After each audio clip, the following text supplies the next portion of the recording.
And welcome, ladies and gentlemen, to the Grand Arena Coliseum, where today we're going to be talking all about Bo Katan Mandalor. Her first week is in the books, and why don't we do a little bit of a report card and see how she is performing inside of her first Grand Arena experience in Galaxy Heroes history in the first week of 2024 Grand Arena. Hopefully your Grand Arenas went well.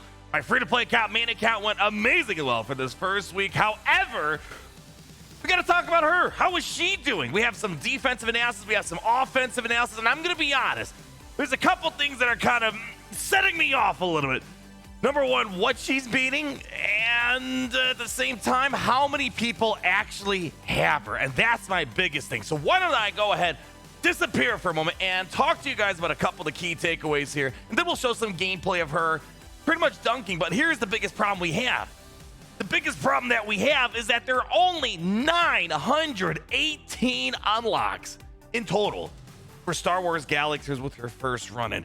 Now, I have no idea how Capital Games views this. As me, I see this as very poorly. I know first-time characters come around, the adoption rates will be a little bit less than usual, but I believe this might be the least unlocked character from day one unlock in all of Galaxy Heroes history for legendaries. 918. I was expecting 5,000, not 918. So with that said, that means our data will be a little bit limited, and there's not a lot of gameplay out there. Next thing, what I'm seeing from the data is, and my personal experience, she's going to be mostly an offensive tool, which isn't a bad thing, but we're in a Grand Arena meta right now, at least in Kyber 1, where we don't have a lot of great defensive teams, except I guess maybe Lay and a few other things, and people are starting to get high scores because we don't have a Grand Arena expansion. The big takeaways in terms of her on offense is that she's dunking on Kenobi, Lord Vader, and Supreme Leader Kylo Ren. And another thing I noticed, there seems to be a small correlation. If you are going to put this on defense, if you put armor down, it seems like it lowers the win rates, which kind of makes sense. Armor doesn't really know how to play her kid on defense. But now, why don't we go ahead and switch on over? What is she doing on defense? What characters, if you throw characters at her, what's her hold rate? So we're seeing with Bo Katan on defense, when GLs are countering her, almost every GL has no problem. Leia, Master Luke, Jabba, they're all dunking on her pretty fine. But we notice a couple things where Supreme Leader Kylo Ren, Lord Vader very specifically, and even sometimes Master Kenobi could possibly struggle against Bo. So if you do see Bo on defense and you're going to throw a Galactic Legend, I'd be careful with these three. Not to say you can't win. I mean, Lord Vader's probably the one I would not want to throw at Bo Katan, but Kenobi, Supreme Leader Kylo Ren definitely play a little bit more on the cautious side. But what about other non-galactic legend things being thrown at her? So when we look at Bo Katan on defense with the other non-GL stuff, I slapped on one Omicron. So this is all at least with one Omicron on Bo at the very minimum to see if her Omicron makes much of a difference. I'm not too sure how I feel about her defensive performance. You guys let me know. Of course, she's doing decent things, but we're seeing some pretty high success rates for things like Traya, decent success rates for General Anakin Skywalker. We're seeing Starkiller Afra doing very well. But she does excel in a few areas, as we're going to see, especially on the offensive side for Bo. She really causes complications for things like Commander Luke, Reva, Malgus can struggle a little bit. Bad Batch, they're kind of here or there. But the biggest problems that I have is it looks like things like Bounty Hunters of Orasing, General Veers, and things like even Resistance possibly are getting through her. And you know me, if Troopers are getting through something, it's not a defensive viable team, in my opinion, in Kyber 1, and especially Bounty Hunters getting through. So, I mean, these aren't like, she's going to be okay on defense, but I don't think she's going to be like amazing on defense. But now why don't we go ahead and turn to her being on offense? What is she looking like on offense? What is she beating? Well, when we look at the Galactic Legend Sphere, the obvious takeaway here, and it still perplexes me, and I feel like now all the Lord Vader fans and the people that don't like him, we're on the same page. Like, why was this needed? It seems like it's a guaranteed win against Lord Vader. I don't even think the Omicrons are necessary if you want to take on Lord Vader, to be honest. I actually don't know if really, the Omicrons don't really be seeing the change much, except in the battle for Jedi Master Kenobi. As we predicted, this is nothing too surprising. We expected from day one from the kid that she should beat Kenobi, she should beat Lord Vader, and indeed, she is. With the Omicrons especially, she's going up against Kenobi fairly well. I think Kenobi has a bit of a favor with the anti-revive. Doesn't seem to be stopping her, so I guess we can always take another Kenobi counter, but I don't think Lord Vader needed more counters. Rey, we're not seeing a ton of success, but keep in mind, this is only week one. Maybe it's some fine-tuning. We might see some of these things increase maybe for Rey. Supreme Leader Kylo Ren, the same thing. If you want to SO care counter, she seems to be another good counter for that. Now, I was saying that there might be a slight chance we could beat Jabba, and we're seeing there is a slight chance. Maybe with more time, we'll see Jabba improve, but it's not looking like Leia or Jedi Master Luke are going to be a possibility. They seem to be really difficult, and there was only one battle where someone went up against Sith Eternal.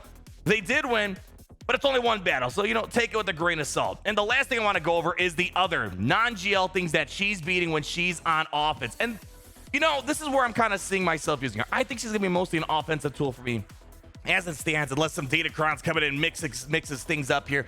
But we're seeing that beating Reva, this actually might be something, I don't know, maybe slightly more impressive, more useful than a Lord Vader counter. Maybe, but Reva, she sometimes shows up, and there's not a lot of counters for Reva. There's a few things, but 91% consistency for good banners, nothing to scoff at. She seems to be an okay General Anakin Skywalker counter. He seems to be just as successful against her as she is against him. Malgus, kind of the same thing. You can maybe beat Malgus, and the rest of this is kind of pretty straightforward. I think we can beat pretty much most of your typical teams you might see on defense. But when it comes to things like Starkiller, probably don't want to throw her up against Palpatine Starkiller, probably don't want to throw her up against Traya or Malicos, maybe even Dr. F, but Dr. F does have a Datacron right now, so she does have a bit of advantage. After that is, and Zori, it's kind of weird that she seems to be a little sketchy up against Zori. So when we look at this in totality, I'm going to be flat out honest. Gary, can you go ahead and pop some of the gameplay? Most of the gameplay that we have right now is pretty much just up against Lord Vader. It's all we really have for the time being. Not a lot out there, and I just gotta say, this feels to be one of the oddest legendary characters that have been released. Is she bad? No. She's beating stuff. Beating Kenobi's nothing to scoff at. Beating Reva's nice. The Lord Vader thing does perplex me a little bit. I never really had much of a struggle beating Lord Vader with my bounty hunters, but I do understand that, maybe not everyone has their bounty hunters up and running. Maybe they don't have high relics on them, and there are some things that could maybe throw off your bounty hunters a little bit. I could safely say, no matter the Lord Vader lineup, it seems, Bo Katan, it's like, you don't even got to think. You're just going to win. So there's that. Kenobi, all right, you know what? Kenobi, yes, he's been getting a lot of counters in 2023, and, we're kind of dripping into 2024 with that. All right, I'll take another Kenobi counter. And, of course, Reva is also a pretty nice additive as well. But for whatever reason, I don't know. You guys tell me if I'm wrong. Not that I don't dislike her. I think she's great. For some reason, I'm just not, overtly impressed. Does that make any sense? But this year, she's going to be an offensive tool. But I don't know if I needed another offensive tool right now in Grand Array. I think a lot of people, when it comes to these characters, we want to see them be God tier on defense. That's kind of the first and foremost thing. I don't think she's going to be a God tier defense. I feel like Malik, General Skywalker, when we look at the lineage and the history of our epic confrontation characters, I feel like they had a much bigger impact on Grand Arena than Bo Katan is right now. But again, I just want to emphasize, I'm not saying she's trash. She's nowhere near trash. She's very good in the areas that she's in. It's weird because I think, if anything, maybe it's too soon. I think we need a much easier non-galactic legend counter to Leia, Jabba, Lord Vader, and Jedi Master Kenobi. We kind of got locked in. We got counters for them. Even with Reva, yeah, it's nice having another option. But, we had options for Reva. I would have actually much preferred, maybe Bo Katan could have beat Rey more consistently. And maybe that's going to be the case. So, at the end of the day, however we cut it, she's going to be good.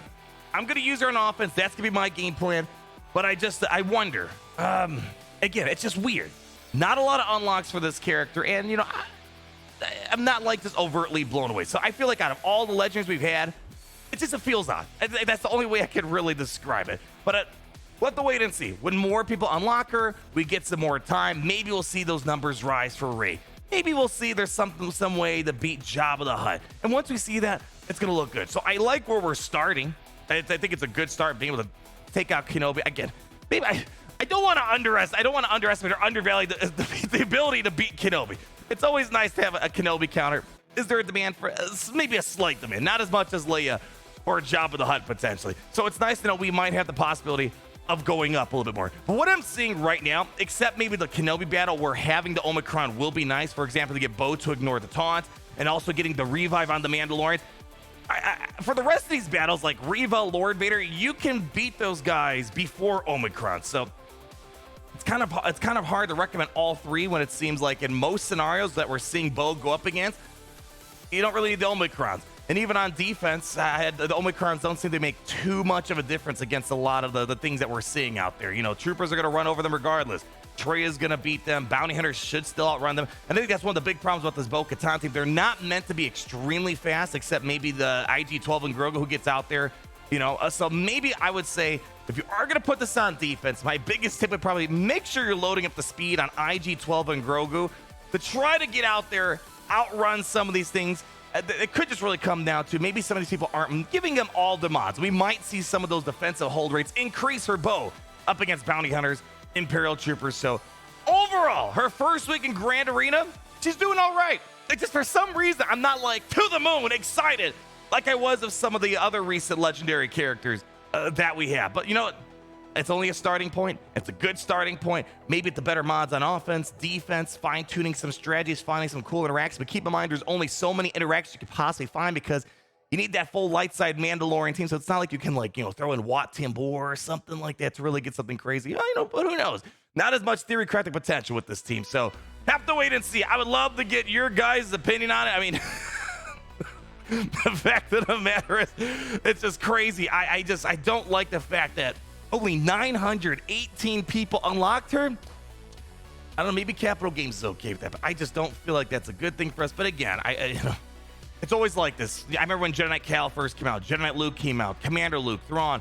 There's always that complaint that, you know, I can't get her right away or get this character right away. And of course, we see over time, hundreds of thousands of people get. So I'm assuming over time, we're going to see a lot of people adopt her. But it's just 918. Just it doesn't settle well personally with me. But I don't know. That's just my opinion. Would love to hear your guys' take. Thanks so much for stopping by. Thanks for hanging out over this past week of Grand Arena. Starting us off strong and seeing what Bo is all about. Leave that like, and as always, comment down below. And please make sure you subscribe so you're not missing a thing. And always remember, it's great to be in the Empire today. Oh, it's great to be